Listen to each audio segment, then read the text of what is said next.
నమస్కారం. Welcome to Radha's ప్రాచీన ప్రాంగణం. సప్త ఋషులు అనే శీర్షికలో భాగంగా మనము కశ్యప ప్రజాపతి గురించి తెలుసుకుంటున్నామండి. అలా తెలుసుకుంటూ ఉంటే ఈ కశ్యపుడు ద్వితీయుల కుమారుడు హిరణ్యాక్షుడు అని చెప్పుకున్నాం కదా.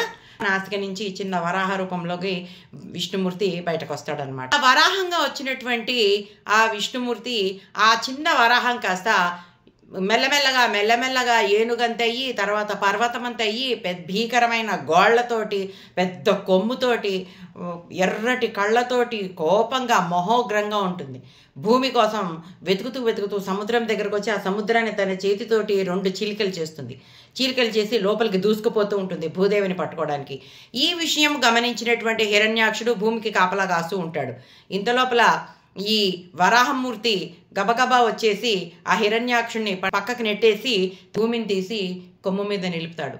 నిలపగానే ఈ హిరణ్యాక్షుడు యుద్ధం చేయడానికి వస్తాడు. రాగానే అతన్ని తుక్కు కింద తన కొమ్ముతోటి పొడిచి చంపేస్తాడు. అలా చంపేసి భూదేవిని కాపాడతాడు. ఈ దృశ్యాన్ని చూసినటువంటి దేవతలందరూ కూడా పైనుంచి పుష్పవర్షం కురిపిస్తారు.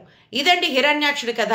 చూసారా, ఒక కథలోంచి ఒక కథ. ఇప్పుడు మనము ధ్రువ చరిత్రలో విష్ణుమూర్తి గరుడ వాహనుడై రావటం చూసాము. తర్వాత ప్రహ్లాదుడి చరిత్రలో నరసింహస్వామి అయి రావటం చూసాము. ప్రహ్లాద చరిత్రలోనే బలి చక్రవర్తి కథ కూడా మనం కవర్ చేశాము. దాంట్లో విష్ణుమూర్తి వామనావతారంలో వస్తాడు. ఇప్పుడు ఈ హిరణ్యాక్షుడి గురించి మనం మాట్లాడుకుంటున్నప్పుడు అదే విష్ణుమూర్తి వరాహ అవతారాన్ని దాల్చడం చూసాము.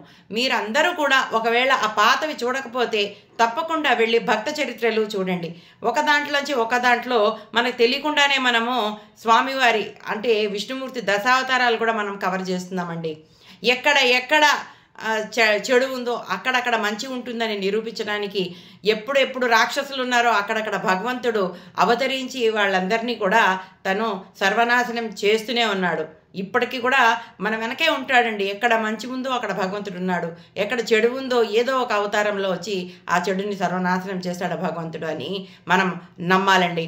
వచ్చే సంచికతో మరిన్ని విషయాలు తెలుసుకుందాం. అంతవరకు సెలవు.